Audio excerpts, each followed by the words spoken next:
ಒಂದೇಗ ಹುಮ್ನಾಬಾದ್ ಕೂಡ ಹೋಗಿದ್ದೆ. ಅಲ್ಲೂ ಕೂಡ ರೈತರು ಇವತ್ತು ನಮಗೆ ಬೆಳೆ ಸಾಲವನ್ನು ಮನ್ನಾ ಮಾಡಬೇಕು ಅನ್ನೋ ಆಗ್ರಹವನ್ನು ಕೂಡ ರೈತರು ಮಾಡಿರುವಂಥದ್ದು. ನಾನು ಮೊನ್ನೆ ಮುಖ್ಯಮಂತ್ರಿ ಹೇಳೋದಕ್ಕೆ ಇಷ್ಟಪಡ್ತೇನೆ, ಬಹುಶಃ ಅವರು ಮರ್ತಿರ್ಬೋದು. ಇದೇನು ರಾಜ್ಯದಲ್ಲಿ ಮೊದಲ ಬಾರಿ ಏನಲ್ಲ. ಹಿಂದೆ BJP ಸರ್ಕಾರ ಇದ್ದಾಗ ಸನ್ಮಾನ್ಯ ಯಡಿಯೂರಪ್ಪನವರು ಏಕಾಂಗಿ ಆಗಿದ್ದರು, ಇನ್ನೂ ಕ್ಯಾಬಿನೆಟ್ ಎಕ್ಸ್ಪಾನ್ಷನ್ ಕೂಡ ಆಗಿರಲಿಲ್ಲ.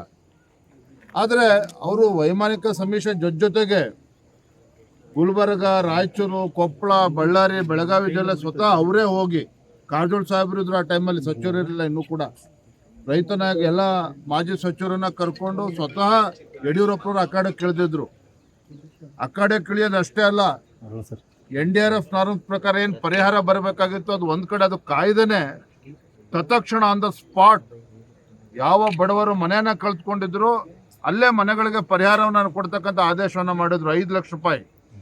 ಮತ್ತು ಏನು ರೈತರು ಬೆಳೆ ಸಂಪೂರ್ಣ ನಾಶ ಆಗಿತ್ತು, NDRF ನಾರ್ಮ್ಸ್ ಏನಿತ್ತು ಅದ್ರ ತಕ್ಕಂತೆ ರಾಜ್ಯ ಸರ್ಕಾರ ಕೂಡ, ಅಂದಿನ BJP ಸರ್ಕಾರ ಯಡಿಯೂರಪ್ಪನವರು ಅಷ್ಟೇ ಪರಿಹಾರವನ್ನು ಘೋಷಣೆ ಮಾಡಿದ್ರು. ನಾನು ಮೊನ್ನೆ ಮುಖ್ಯಮಂತ್ರಿ ಸಿದ್ದರಾಮಯ್ಯ ಹೇಳೋದಕ್ಕೆ ಇಷ್ಟಪಡ್ತೇನೆ, ಏನು ಜಾತಿ ಜನಗಣತಿ ಇದರಲ್ಲಿ ಮುಳುಗೋಗಿದ್ದೆ ಕಾಂಗ್ರೆಸ್ ಸರ್ಕಾರ, ಅದ್ರ ಕಡೆಗೆ ನಡೀತದೆ. ಆದರೆ ಇವತ್ತು ಆದ್ಯತೆ ರಾಜ್ಯದ ರೈತರ ಬಗ್ಗೆ ಇರಬೇಕು. ಈ ನಾಡಿನ ಬೆನ್ನೆಲುಬಾಗಿರುವಂತಹ ರೈತ ಇವತ್ತು ಸಂಕಷ್ಟದಲ್ಲಿ ಸಿಲುಕಿ ಹಾಕಿಕೊಂಡಿದ್ದಾನೆ. ಹಾಗಾಗಿ ರೈತರ ವಿಚಾರದಲ್ಲಿ ಹುಡುಗಾಟ